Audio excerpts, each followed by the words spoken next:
وسلم من صام رمضان ایمانا واحتسابا غفر له ما تقدم من ذنبه او کما قال علیہ الصلاۃ والسلام۔ رمضان المبارک کے مقدس مہینے کے تقریباً 7 روزے ہو چکے ہیں، بس کم ہی تعداد باقی رہتی جا رہی ہے۔ اس مقدس مہینے کے کچھ اہم مسائل ہوتے ہیں جو یاد رکھنا ہر ایمان والے کے لیے ضروری ہے۔ ان میں سے ایک مسئلہ یہ بھی رہتا ہے اس مقدس مہینے کے اندر کہ اوقات کے اندر بھی تھوڑی بہت تبدیلی کرنی پڑتی ہے، یعنی نماز کے اوقات کے اندر یہ تبدیلی بہت اہم ہوتی ہے۔ ان میں سے پہلا وقت جو ہے نماز فجر کا، رمضان مبارک کے اندر اس میں تبدیلی ضروری ہوتی ہے۔ آپ صلی اللہ علیہ وسلم نے حدیث پاک میں ارشاد فرمایا اسفروا بالفجر فإنہ اعظم للأجر، فجر کی نماز کو تھوڑا تاخیر سے پڑھو اس لیے کہ اس کے تاخیر سے پڑھنے میں زیادہ ثواب ہے۔ یہ عام دنوں کا مسئلہ ہے، ترمذی شریف کی روایت ہے۔ یہ عام دنوں کے اندر دیر سے پڑھنا فجر کی نماز کیوں ثواب کے اعتبار سے زیادہ ہے؟ اس لیے کہ سارے لوگوں کو جماعت میں حاضر ہونا ہے، اور جتنا تاخیر سے ہم فجر کی نماز پڑھیں گے تو لوگ اتنا زیادہ جماعت کے اندر شریک ہوں گے۔ لیکن رمضان مبارک کے اندر اس کے برعکس ہوتا ہے، کیونکہ پہلے سے سارے لوگ سحری کے لیے جاگ چکے ہوتے ہیں۔ اب سحری کے مکمل ہونے کے بعد، یعنی صبح صادق کے مکمل ہونے کے بعد اگر زیادہ تاخیر کی جائے فجر کی نماز میں تو یہ لوگ جو جاگے ہوئے ہیں یہ سو جائیں گے، تو نماز فجر کے اندر کم لوگوں کی شرکت ہوگی۔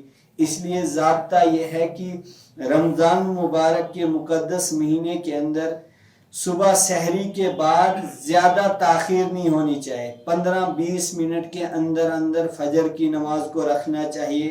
جیسے ہماری مسجد کے اندر بھی ایسا ہی ہوتا ہے، ہر جگہ اس کا انتظام مسجد کی کمیٹی نے کرنا چاہیے تاکہ زیادہ سے زیادہ لوگ شریک ہو جائیں۔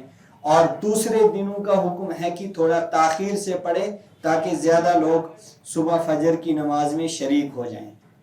ایک مسئلہ یہ ہے فجر کی نماز کا۔ دوسرا مسئلہ رمضان مبارک کے مہینے کے اندر آتا ہے مغرب کی نماز کا۔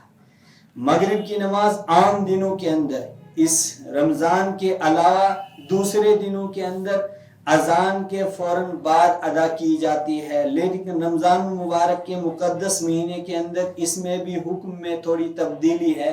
وہ یہ ہے کہ اس مغرب نماز کی جب اذان ہو جائے تو اذان کے بعد تھوڑا وقفہ دیا جائے تاکہ جو لوگ گھروں کے اندر افطار کرتے ہیں وہ اس وقفے کے اندر گھروں سے پہنچ کر مسجد کے اندر جماعت میں شریک ہو جائیں۔ اگر فوراً اذان کے بعد نماز ادا کی جائے گی تو ان کی جماعت چھوٹ جائے گی یا رکعت چھوٹ جائے گی، یا بسا اوقات ایسا ہوتا ہے جب 2-3 مرتبہ رکعت چھوٹ جاتی ہے تو انسان کا دل پھر تیار نہیں ہوتا ہے، گھروں میں نماز پڑھنے کے لیے وہ آمادہ ہو جاتے ہیں، یہ بھی ایک نقصان ہے۔ تو رمضان مبارک کے مہینے کے اندر مغرب کی نماز میں اذان سے لے کر نماز کے کھڑے ہونے تک تقریباً 10 منٹ کا وقفہ ہونا چاہیے۔ یہ بھی انتظام کرنا چاہے، مسجد کمیٹی کی ذمہ داری ہوتی ہے۔ اور تیسرا حکم اور ہے۔ تیسرا حکم کیا ہے؟ اس مقدس مہینے کے اندر ایک چیز کا اور دھیان رکھنا ہے، وہ یہ ہے کہ عام دنوں کے اندر چونکہ انسان جلدی جاگتا نہیں ہے، تو آج اس مہینے کے اندر صبح سحری کے لیے سب لوگ جاگتے ہیں، اور سحری میں جاگنے میں پہلے چونکہ جاگتے ہیں تو تہجد کی نماز کا اگر اس میں اہتمام کیا جائے تو یہ اجر و ثواب کے اعتبار سے بہت زیادہ ہے۔ حدیث پاک میں آیا ہے کہ جو اس مقدس مہینے کے اندر ایک نفل ادا کرے گا اس کو ایک فرض کا ثواب ملتا ہے، اور جو فرض نماز ادا کرتا ہے اس کو 70 فرضوں کا ثواب ملتا ہے۔ تو گویا کہ اگر کوئی صبح جاگتے ہی سارے حضرات صبح 8 رکعت تہجد کی نماز بھی ادا کریں گے، ایک تو یہ نوافل میں سب سے اہم نماز ہے، جس پر رحمت عالم صلی اللہ علیہ وسلم نے بہت زیادہ فضائل بیان کیے ہیں. ایک تو وہ فضیلت بھی نصیب ہوگی اور فرضوں کے درجے میں یہ نوافل جائیں گے تو انسان کے ثواب کے اندر اضافہ ہوگا. ایک اور مسئلہ اس مہینے کے اندر ہے سحری کھانے کا. رحمت عالم صلی اللہ علیہ وسلم نے ارشاد فرمایا، بخاری شریف کی روایت ہے، تساحروا فإن فی السحور برکتن، سحری کھایا کرو اس لیے کہ سحری کے کھانے کے اندر اللہ تعالیٰ نے برکت رکھی ہے. تو جب سحری کے اندر اللہ کے حبیب فرماتے ہیں برکت ہے تو ہر انسان کو سحری کھانی چاہیے. اگر کسی کو زیادہ کھانا نہ کھایا جائے تو چند چیزیں ہی کھا سکتا ہے وہ. اگر کھجور 2-3 ہی کھائے گا تب بھی وہ سحری میں شمار ہوگا. چاول کھانا چاہے تو جتنی مقدار وہ کھا سکتا کچھ نہ کچھ کھا کر ہی روزہ رکھے. لیکن اگر کبھی ایسا ہوا کہ کچھ بھی نہ کھایا گیا تب بھی وہ روزہ رکھ سکتا ہے. البتہ سحری کھانا سنت ہے اور اس کے اندر اللہ کے حبیب نے فرمایا برکت ہے، اس کا بھی اہتمام کرنا چاہیے. ایک اور اہم مسئلہ ہے جس کا دھیان عام طور سے انسان کو نہیں رہتا ہے مقدس مہینے کے اندر. آپ صلی اللہ علیہ وسلم نے فرمایا ثلاثۃ لا ترد دعوتهم، 3 لوگ ایسے ہیں اس مہینے کے اندر جن کی دعا کو کبھی رد نہیں کرتا ہے اللہ تعالیٰ. ان 3 لوگوں میں سے ایک وہ انسان ہے جس کے بارے میں اللہ کے حبیب نے فرمایا الصائم حین یفطر لا ترد دعوتهم، وہ روزے دار جو افطار کے وقت اللہ سے مانگتا ہے لا ترد دعوتهم، اللہ تعالیٰ اس کے مانگنے کو رد نہیں کرتا ہے. یعنی افطار کے ٹائم، افطار سے پہلے چند منٹ اگر اللہ کے سامنے ہاتھ اٹھا کر دعا مانگے گا اس وقت کی دعا اللہ تعالیٰ کبھی رد نہیں کرتا ہے، حدیث پاک کے اندر موجود ہے. تو اس لیے اس کا بھی اہتمام کرنا چاہے. جب 5-6 منٹ رہیں گے افطار کے تو اس سے پہلے تلاوت بند کر کے یا نوافل میں مشغول ہیں یا ذکر و اذکار میں ہے، اللہ کے سامنے ہاتھ اٹھا کر اپنی پریشانیوں کی شکایت کرے، انشاءاللہ اللہ تعالیٰ اس کی دعا کو قبول کرے گا. اور اس میں یہ بھی دھیان رکھنا چاہے صرف اپنے لیے اپنے گھر والوں کے لیے دعا نہ کرے، پوری امت مسلمہ کے لیے، ہر ایمان والے کے لیے جو جہاں جہاں پریشان حال ہیں سب کے لیے اس مہینے کے اندر دعا کرے. انشاءاللہ جب کسی کے لیے دعا کرے گا تو اللہ تعالیٰ اس کا ذاتی بیڑا پار کرے گا. ایک اور اہم مسئلہ اس مقدس مہینے کے اندر ہے. آپ صلی اللہ علیہ وسلم نے فرمایا من صام رمضان ایمانا واحتسابا، جو اس مقدس مہینے کے اندر روزہ رکھتا ہے ایمان کو پختگی کے ساتھ، یعنی ایمان ہے کہ روزہ رکھنے میں فائدہ ہے اور روزہ اللہ تعالیٰ کی طرف سے فرض ہے، اور کیا کرتا ہے واحتسابا، اور ثواب کی نیت سے سارے کام اس مقدس مہینے کے اندر کرتا ہے.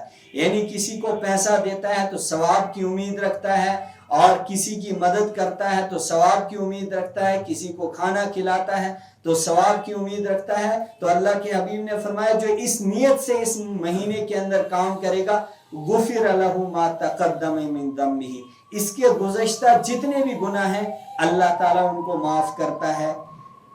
اسی روایت کی اگلے جز میں اللہ کے حبیب نے فرمایا من قام رمضان ایمانا واحتسابا غفر لہ ما تقدم من ذنبہ، جو اس مہینے کے اندر قیام کرتا ہے یعنی تراویح پڑھتا ہے اور رات میں نوافل پڑھتا ہے، تو رات میں تراویح کی نماز بھی آئے گی، تہجد کی نماز بھی آئے گی. تو رات کے اوقات میں جو کام کرتا ہے، جو قیام اللہ کے سامنے کرتا ہے، تو اس سے بھی فائدہ کیا ہوگا غفر لہ ما تقدم من ذنبہ، اس کے پچھلے گناہوں کو اللہ تعالیٰ اس کی برکت سے معاف کرے گا. ایک اور اہم مسئلہ حدیث پاک میں آیا ہے وہ یہ ہے کہ اللہ کے حبیب نے فرمایا کہ انسان کے لیے سب سے بڑی نعمت اس کا جسم ہے، اس کی آنکھ نعمت ہے. تھوڑی دیر اپنی آنکھ کو بند کرے اور ساری دنیا کا نظام اس کو گم پائے گا، نہ وہ ماں کو دیکھ سکتا ہے، نہ باپ کو دیکھ سکتا ہے، نہ کسی کے ساتھ ملاقات کر سکتا ہے. آنکھیں بند کر کے وہ اس نعمت کا احساس اپنے دل کے اندر پیدا کرے.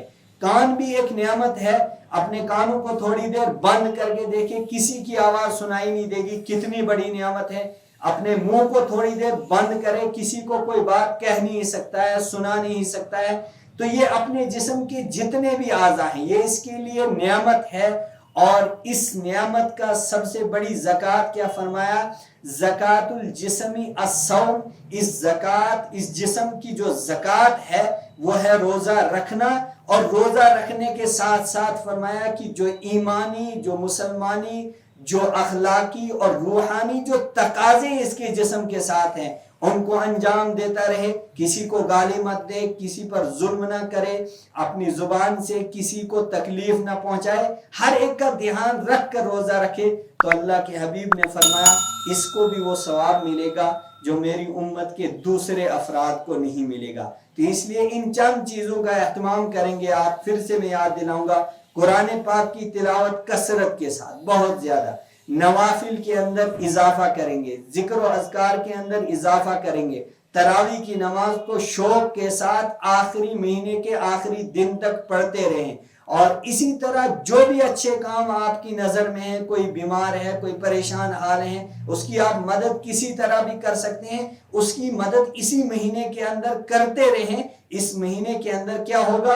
نفل کا درجہ فرض کے برابر جاتا ہے، اور ایک فرض کا درجہ 70 فرضوں کے برابر جاتا ہے، اور ایک حدیث پاک میں آتا ہے کہ 700 نیکیاں تک گناہ بڑھتا جاتا ہے۔ اللہ تعالیٰ جتنا جس کا اخلاص جس طرح کا ہوگا اللہ تعالیٰ اضافہ کرتا رہے گا۔ اللہ تعالیٰ آپ کو بھی توفیق نصیب فرمائے، مجھے بھی توفیق نصیب فرمائے، اس مقدس مہینے کی اللہ تعالیٰ مکمل طور سے ہمیں قدردانی کی توفیق نصیب فرمائے۔ اللہ تعالیٰ موت کا وقت ہم سب کے لیے آسان فرمائے۔ جب ہمارے لیے اللہ تعالیٰ نے موت کا وقت لکھ دیا ہو اس وقت اللہ تعالیٰ ہم سب کو کلمے والی اور ایمان والی موت نصیب فرمائے۔ وآخر دعوانا ان الحمد للہ۔